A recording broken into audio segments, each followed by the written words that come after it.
Hey everybody, welcome to the Addiction Unlimited podcast, where you get to learn everything you want to know about addiction and recovery.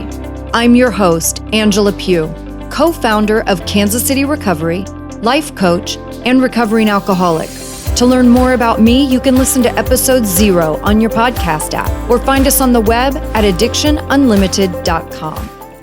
Hey everybody, welcome to the Addiction Unlimited podcast. I'm your host, Angela Pugh. This is where I coach you how to live sober and happy.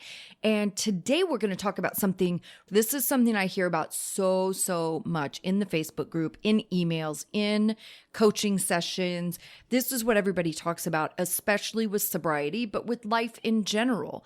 Anxiety, okay? Everybody struggles with anxiety. This is a really huge challenge for people trying to get sober, trying to stay sober, and trying to live happy in sobriety, right? This hits every stage of the game. So, huge topic. If you are struggling with anxiety and an overactive brain, the committee, as you hear me call it, you are in the right place. Racing thoughts, trouble sleeping because the noise in your head won't quiet down, and all you want to do is relax and be able to feel comfortable in your own skin. One of the things I want you to think about is, the thoughts in your head really frame your reality. And not only for you, but for the people around you. If you are coming into the house after a long day and you're thinking about how tired you are and what you're going to do for dinner and, oh my God, the kids are going to be so loud and messy and I'm so tired, you are framing the reality for the next couple of hours, not only for yourself, but for your whole family. Your thoughts actually matter. Your thoughts either fuel your anxiety or neutralize your anxiety. And that's what we're going to talk about today. And this is going to be a 2-part series. Today, I'll talk about different symptoms of anxiety and some simple tools to fight it. And on my next solo episode, which is June 26th, I will talk about guilt and shame and how to work on those. And I'm doing this in 2 parts because these are the greatest struggles of sobriety for everyone.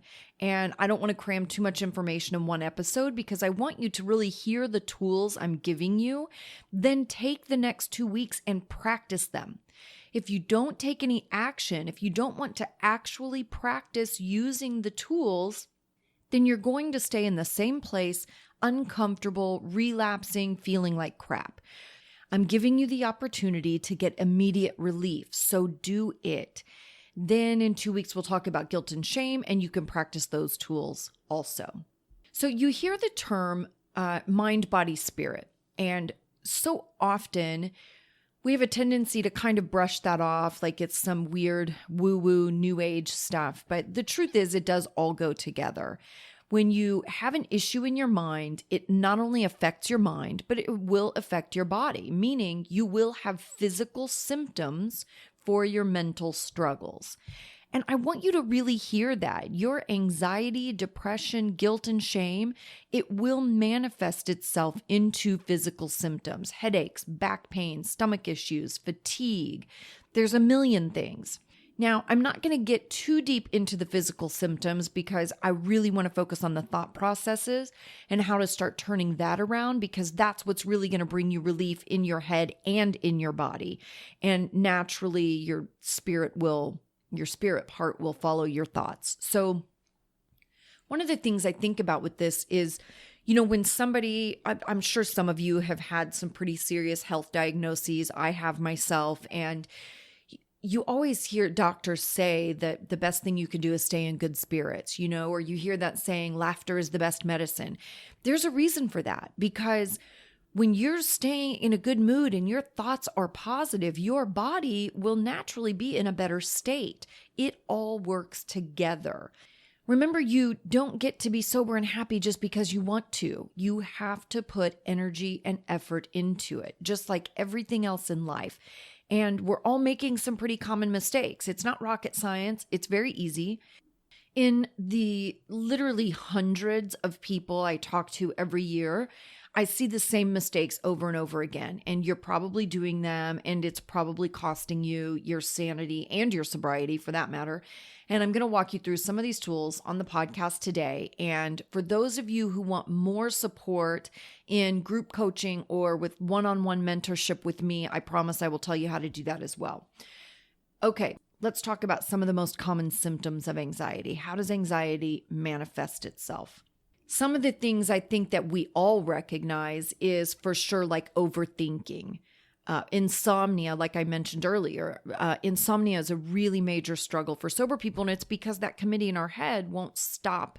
It just won't slow down enough for us to relax and go to sleep. Constant worrying, procrastination, being impatient, that's actually a symptom of anxiety because you struggle to just be still and be patient. Because the committee in your head is usually going crazy, right? And it amps you up and it makes you want to get moving and it makes you get irritated with other people because they're not moving fast enough. Avoidance is a huge one. That's a huge symptom of anxiety and something I've struggled with in various areas of my life. I'm sure you guys have too.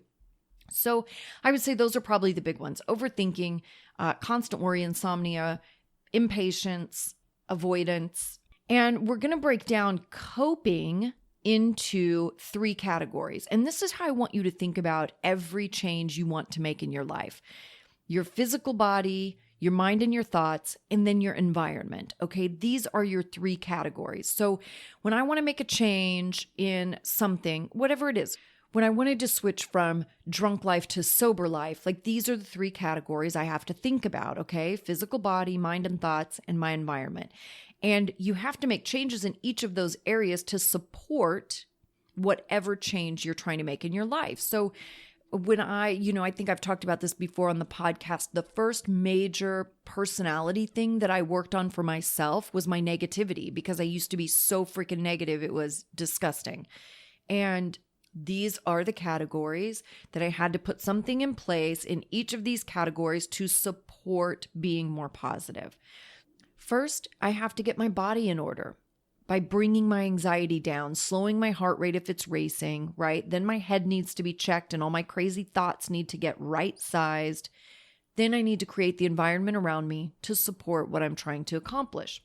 So in that physical part, I'll tell you, this is something that I can actually get a little frustrated with. I can actually get a lot frustrated with because some of these things are so simple and it's like they're so simple, we just won't do them, right? Like we think it's a waste of time or maybe we don't believe that it will work, but there is science behind all of this stuff, you guys. I don't tell you any things to do, steps to take, tools to use that aren't 100% like science-based around the brain, how the brain works, how the brain processes information, how the brain conducts change and supporting you to change. This is my whole belief system. So if I'm sharing something with you, it's something that actually works. So I feel like we get caught up in some of these tools and we think we don't want to do them because it sounds too easy. Like everybody wants this sort of lightning strike to happen and magically we're changed in an instant and everything's better. But life just doesn't work that way. So you have to get over that thought process. Again, nothing happens if nothing happens. If you don't do something, take action, then you are not going to change. You have to put energy and effort into it. And you have to do it over and over again for a long time so it will stick. These are some of the physical things that actually work, and I want you to really challenge yourself to not brush these off because they sound small and ridiculous. But if my heart is racing, right, which is often what happens in anxiety or a panic attack, your heart starts racing, you get sweaty, maybe your stomach is in knots. That's something I hear a lot. I get this really crazy feeling on the inside, like where I feel like my whole insides are vibrating, like it's just so freaking uncomfortable. And one of the best things you can do to start neutralizing all of that, and you guys hear me talk about neutralizing all the time. If something comes up and you want to change it, you have to first start neutralizing it, okay? So one of the things you can do to neutralize some of these physical symptoms of anxiety is, this is my absolute favorite because you can do it anywhere. It takes literally seconds and you can do it 1,000 times a day if you need to. Slow deep belly breaths. And I mean deep belly breaths. This isn't just taking a breath into the top of your chest cavity, right? Because that will actually increase your anxiety. But I mean, sit down, drop your shoulders. Don't have your shoulders all crammed up around your neck and up to your ears, right? Drop your shoulders and breathe all the way down to your belly button, all the way down. Fill your entire stomach, feel your stomach expand, breathe all the way down to your belly button, hold it for 2 to 3 seconds, and exhale. And do that 3 or 4 times, okay? This is huge. This literally changes your physiology on the inside. This is proven. It's science. I'm not going to tell you something if it doesn't work. So really challenge yourself to not brush it off and think that it's dumb or whatever. Just do it. I mean, listen, there's 1,000 times a day I'll excuse myself to the ladies' room and go sit down and take deep belly breaths because that's what I need to do. And it legit works. So that's one thing. Another thing is sit down and get quiet for a couple of minutes and visualize the outcome you want. So if you're in a situation and you're stressed out, maybe you're in an argument with your spouse, maybe you're in a really uncomfortable situation at work and you're starting to kind of panic, like you don't know what to do, or maybe you're going into a situation that's high stress. Maybe you're going into a meeting or a conference or whatever. I do this when I do an intervention before I go in and approach that family, because an intervention is somewhat stressful. I don't get super freaked out about it now because I've done hundreds of them over the years, but I definitely take the time to sit and visualize how I want this to go and what I want the energy in the room to feel like. I visualize that I want it to be calm. I visualize that I want it to be loving and caring and not confrontational. I visualize the person I'm talking to receiving the information I'm giving them and them being positive and having a smile on their face and feeling good. And then I visualize how good that makes me feel and that I'm being effective and I just want to be of service to this person and this family and help them get through this awful situation, right? Take 2 minutes and visualize how you want the situation to go, whatever it is. And I think about this too, fighting with significant others. Like there's always, I feel like this sort of fork in the road where the fight can either go really bad and get really big, or I can stop for a second and go, you know what? I don't want to be fighting with my person. Like I care about this person. I don't want to be angry at them. I don't want them angry with me. So what can I do or say in this moment so it doesn't go terribly wrong? And if I can just take a few seconds and visualize it in my head and maybe even say those words out loud, like, babe, I don't want to be in a fight. Okay. Let's just figure this out. I don't want to be in a fight. I don't want to hurt your feelings. I don't want you to hurt my feelings, whatever. Because ultimately, you don't want to be in discord in any situation in your life. That's not what any of us want. So there's no reason to blow it up and make it crazy. If you can just take 2 minutes and visualize the outcome you want, just see it in your head, feel it in your body, how good it's going to feel, that it's going to go this way. And I swear to you, it helps so much. It's insane. And part of this is because, by the way, your brain doesn't know the difference between an imagined event and something that actually happened. So that's the whole beauty of visualization and why it's so effective. Because if you imagine it in thorough enough detail, your brain will naturally move you to go that direction because it thinks that's the reality. So visualize the outcome you want. Another thing you can do, I know this helps people, take a bath. You know, it's very relaxing. Some people use essential oils, put some oils around, get a diffuser. That will help you calm down. I used to carry a little tiny vial with a mixture of essential oils because I use oils for different things. And I loved it. And like I could just breathe it. I'd just unscrew the top and I would breathe it, those deep belly breaths, and I would breathe in my oils for a few seconds. And it works like a charm. So just think of things that help you and have 2 to 3 things in your mind that you know help you. And those are mine for sure. Deep belly breaths, 100%. Visualization, 100%. For sure, those are my go-to moves. So think of for yourself what works for you. Have 2 to 3 things that you know you can do that will help get that physiology, that racing heart, stomach, sweating, that will start to neutralize those physical issues, okay? The next thing I always talk about too is get real. What is the absolute worst thing that can happen? If I'm all anxious about a phone call that I have to make that I really don't want to make, or, sometimes I have to deal with people that can be kind of bullies, and I hate those situations. And I hate dealing with people like that because they railroad you. They make you feel powerless. Certainly for me, that's what I feel. I don't like feeling forced to do anything. So sometimes if I have to make a phone call and I'm dealing with one of those people in my life, I can really get caught up in it, right? And again, like my stomach will be in knots. I just dread it.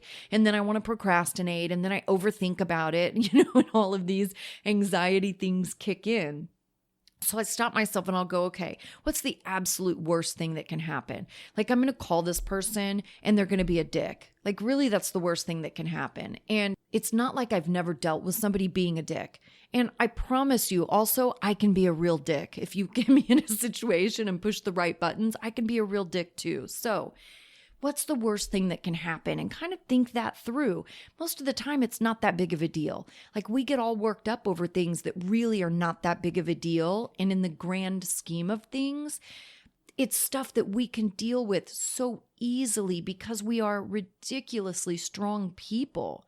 So just get real for a second and think, okay, what's the worst possible outcome? Somebody's going to tell me no. I'm not going to get my way. It's not going to go the way I want it to. I might have to compromise. Like, none of those things are the end of the world, okay? So really try to get real about whatever your situation is and make sure you're not blowing it out of proportion and stressing yourself out about things that will never actually happen. That's a big one too. We worry. Literally, I think they say something like 98% of the things we worry about never actually happen. So why waste your energy worrying about it? That's also why I'm such a step-by-step person. I don't want to think 5 steps ahead. If it's Monday, I don't want to think about what's going on Friday. I want to be in Monday. And what's just the very next thing I have to do? When I'm working on a specific project, I can't think too much about end result, big picture. I got to think just what is the very next step I have to take? That's all. When I wanted to have a podcast, the first thing I had to do was research how to have a podcast. I wasn't thinking about, oh my God, how many listeners am I going to have? And is it going to be big? And is anybody going to like it? And this is going to be so hard. I didn't get caught up in that stuff. I just had to do one little thing at a time, right? Research how to have a podcast. Then I figured out what equipment I needed. Then I researched the equipment and found a good deal on it, right? It was just one tiny step at a time. So think about that. Just take the next step. Are you catastrophizing? Are you blowing it way out of proportion? Are you going to the worst possible outcome in your head? Because that's what we usually do. And that's why so much of the stuff that we worry about never actually happens. And again, remind yourself that whatever challenging thing you are dealing with wouldn't be happening if you weren't 150% capable of handling it. You have survived every awful and challenging and horrible set of circumstances you've ever faced, and you've gotten through it. And you will get through this also. Whatever your thing is currently, you will get through it. And again, I have to stress the importance of taking action. You don't get through problems and solve problems by not taking action. You don't get anything by just thinking about it and hoping it happens. Take action. You have to take action. If you're struggling with financial trouble and you're feeling overwhelmed, spend some time sitting down and making a plan. You have to take action. And here's what I did. When I was in financial ruin, right? Broke, destroyed my credit, late paying everything, bill collectors calling my phone all day long, every day of my life, huge IRS debt. I was 2 car payments behind, and I was depressed and just feeling literally like a giant loser constantly. So I felt all day, every day, giant loser. And here's what happened. I was so consumed in fear and shame that I was hiding from everything. I was trying to ignore it and like pretend it didn't happen or it wasn't happening. You know how they say bury your head in the sand? Like that's what I was doing. I was just trying, like, I don't know, like maybe if my head is in the sand, if they don't see me, if I can't see them, then they can't see me. You know what I mean? It's ridiculous, but that's really what I was doing. I was just hiding because I felt so disgusting. I wouldn't answer any of the calls from bill collectors, right? My phone would blow up nonstop and I wouldn't answer any of them because I couldn't pay them. And I felt so gross about my situation. And the bills I did pay, I paid late, right? Which further effed up my credit. And I just tried to ignore it all because I felt overwhelmed and powerless and just like a big piece of crap, right? I felt like I would never claw my way out of the mess. And to start clawing my way out, I had to take action. Take action. You don't make progress in anything by sitting around and thinking about it and hoping for it. You have to do something. So I got my shit together. I reminded myself that one of the qualities for me that is super important for me is to have courage. And dodging bill collectors, ignoring bills, hiding from the world, and ruminating in my self-pity is definitely not courageous, right? So I made a plan to start facing my drama, the drama that I created. I created it, so it's my responsibility to clean it up. So I made a plan. I decided, okay, what does courage look like? Courage is important to me. Courage for me looks like I got to be courageous. I got to start answering these bill collectors. You know what I mean? I've got to start answering these calls. That's step number one. So that's what I did. And in taking action, there's this enormous relief immediately because instead of hiding away and acting like a coward, I was standing up and facing my fears and taking action and being courageous. And part of that was just sitting down and making a list of, like, I had to make a list of all my bills, and I would just make a list of all my bills and how much I wanted to pay on them. And then as money would come in, I had that list. So I would just pay exactly what I had written down. And when I made the list, when I completed that list, then I made a new list. And it was all the same bills, right? I would just, okay, next I want to pay this much on this thing and this much on this thing and this much on this thing. And I would just have a list. And as money would come in, I would start checking those things off and paying them. So sit down and make a list of action steps to start solving whatever problem you're struggling with. This is a great way to get your physical body and your mind in a good place together. Your brain likes things to be in order, and taking action to be proactive will naturally make your physical state better, right? Because you're in action. You're expending your physical energy into something so it isn't just spiraling around inside of you, making your heart race and your thoughts race and making you feel like you want to crawl out of your skin, right? That's why exercise is so good for us, because all of that nervous energy is focused on activity and it's getting out from the inside of your body. You're expending it out and getting all that nervous energy out of you. It's so huge. So what did we talk about? We talked about physical, right? Take some deep belly breaths. Take 2 minutes to visualize the outcome that you want to see before you start doing something. Get real and right-sized in your thoughts. Make sure you're not blowing things out of proportion. Make sure you're not catastrophizing. Make sure you're not assuming things either, right? We love to assume things, and we assume that somebody is upset for us for X, Y, and Z, and we assume this is going on because of this. And all of that stuff is wrong, by the way. Get facts. Don't assume. Ask questions, collect facts. Do not assume. You will get yourself in huge trouble. And then again, remind yourself that you are perfectly capable of dealing with whatever you have to deal with. I promise you are. It's challenging. We have to push ourselves. We have to be uncomfortable. And all of that is perfectly fine.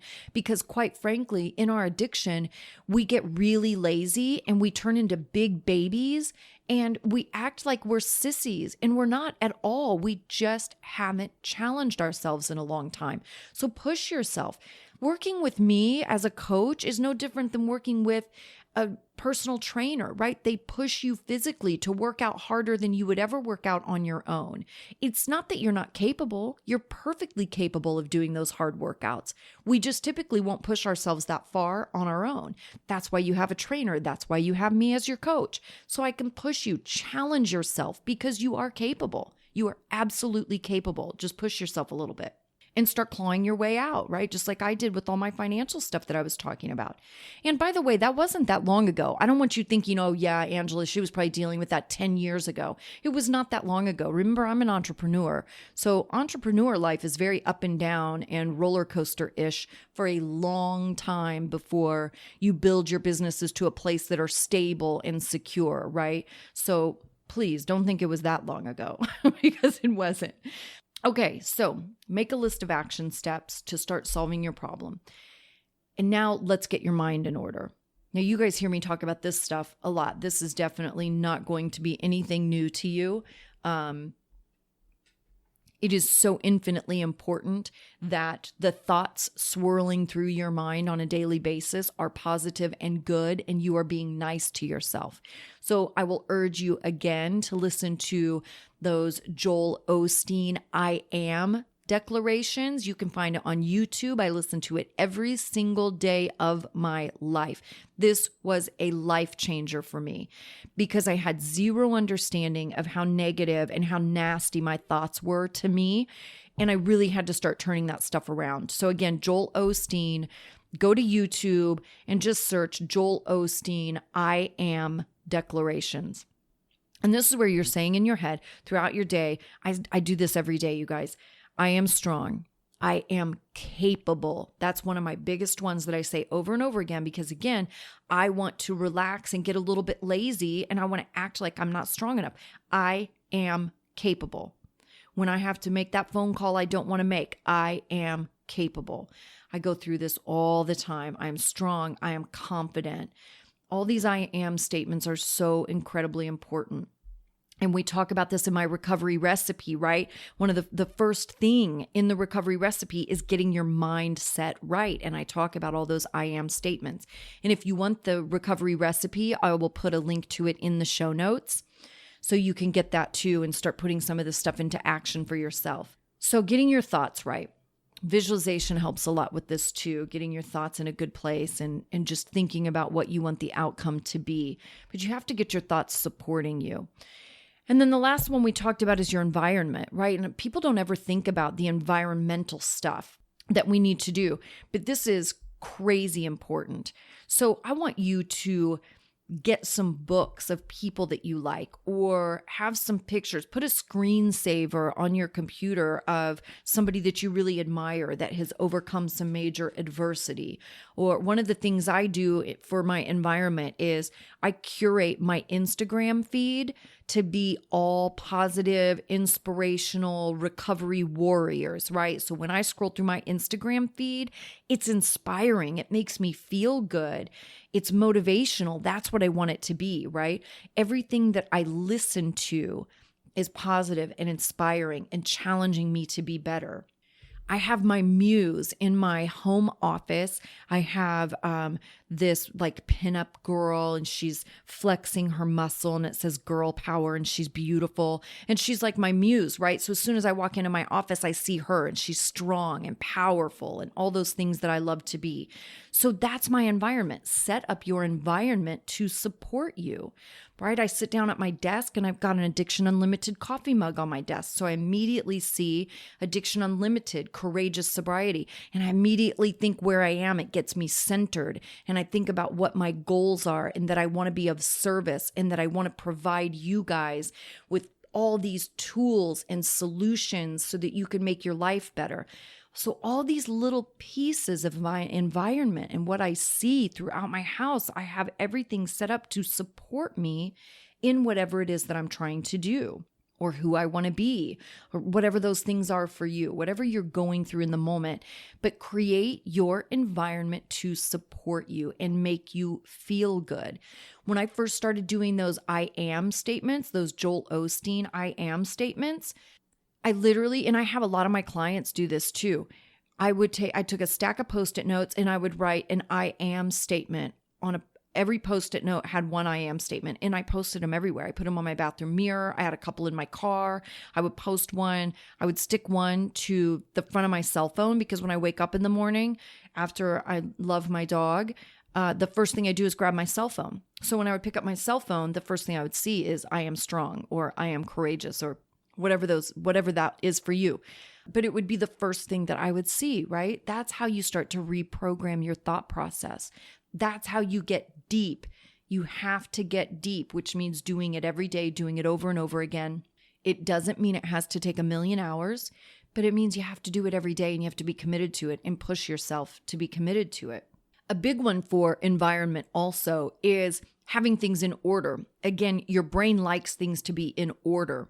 So for me, if I walk into my home or even my car, I'm the same way in my car. If I get in my car and it's super messy, and I'm kind of a clean freak and I'm a little bit OCD, I'm also extremely busy. So I can definitely accumulate clutter, right? Like I come in my house and I have a certain counter that I set everything on when I walk in the door.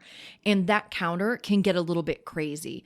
Or, I wake up every morning and I make coffee. So by the end of a week, there are coffee mugs and water glasses and water bottles like all over the place.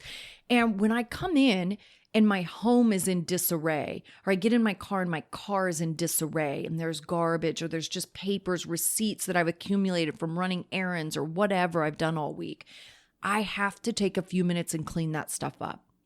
Because when I walk into my home and it is a mess, it immediately makes me feel like I'm a mess.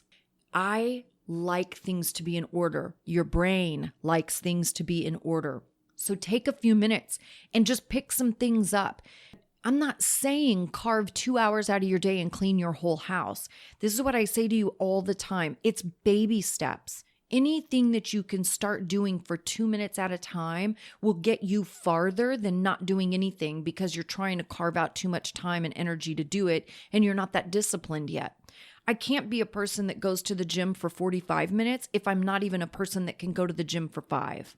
So start with 2 minutes. Take 2 minutes, clean up one countertop, right? Or for me, like, all right, Angela, 2 minutes, go get every coffee mug from every room and put it in the sink, right? Or put it in the dishwasher, whatever the case may be. Or take 2 minutes and sort through the stack of papers that have accumulated on that counter. Because again, every day when I walk in, I go to that counter, I set everything down on that counter. At the end of the week, I got to go through that stuff. Most of it needs to be filed. A lot of it can get thrown in the garbage. Sometimes it's mail, just flyers and bullshit you get in the mail all the time. So take 2 minutes and clean off that countertop. Or take 2 minutes and arrange your bathroom and wipe down your countertop. Anything you can do, keep things in order. You naturally feel better. This is like when you clean your bedroom and make your bed and you walk in your room and you're like, oh my God, it feels so good in here, right? That's how you have to think about it. That's your environment. Put some little things around, feel good things, motivational sayings, or like I said, my muse, my girl power girl that's on my wall in my home office, right? Have things around that make you feel good and make you feel inspired and keep you centered, and have your environment clean and in order because that helps you naturally feel better and your anxiety will naturally go down. I hope we have gotten through some pretty good tools today. I feel like I've given you a lot of information. I don't think I overloaded you. I may have because I'm good at that. But if you want to go through any of this stuff, if you guys are having trouble, if you have a specific issue that you want to tackle and you want to make a plan of action and get some action steps going and you want some accountability, or you just want to feel better in general and you want some coaching and mentorship to do that, you guys are always welcome to reach out to me. Obviously, this is what I do. It's what I love. I love supporting you. I love being of service. You can find more information about coaching at the Addiction Unlimited site, addictionunlimited.com. You're also always welcome to email me at hello@angelapugh.com. You can always get me there. This is a lot of really good information that I've shared with you guys. These are great tools that literally will get you relief immediately, and I want you to start practicing some of them. Even if they sound dumb, push yourself a little bit, right? You've got to get out of your comfort zone. I can blow things off 100 times a day because they sound dumb to me. If you want to stay in exactly the position you're in being uncomfortable and not having any tools that work, then blow this stuff off. But if you want to get to the other side of anxiety, if you want to start making progress in your life and feeling better and getting it together and having some calm in your head, then you'll start practicing some of these things, okay? And I would love to hear from you guys how it's going. If you're in the Facebook group, definitely let me know when you're practicing some of these things. If they're working for you, of course, you can DM me on Insta. You know, that's where I love to be. Message me, hello@angelapugh.com. If you guys want coaching, again, you can find that. We do group coaching and I do one-on-one mentorship coaching, and we can work on whatever you want to work on, right? We really make some good progress when we get down and dirty into some of those issues that we all struggle with. So I hope this was a great episode for you guys. I'd love to get your feedback. Have a fantastic day, and I will see you guys next week. You've reached the end of another great episode of the Addiction Unlimited podcast. Candid and honest conversation about addiction and recovery. Be sure to visit us at addictionunlimited.com to join the conversation and access show notes and links to everything we talked about. Love this episode? Please take 30 seconds to subscribe, rate, and review on iTunes to help us improve and give you the information you want. Thanks for listening. See you next week.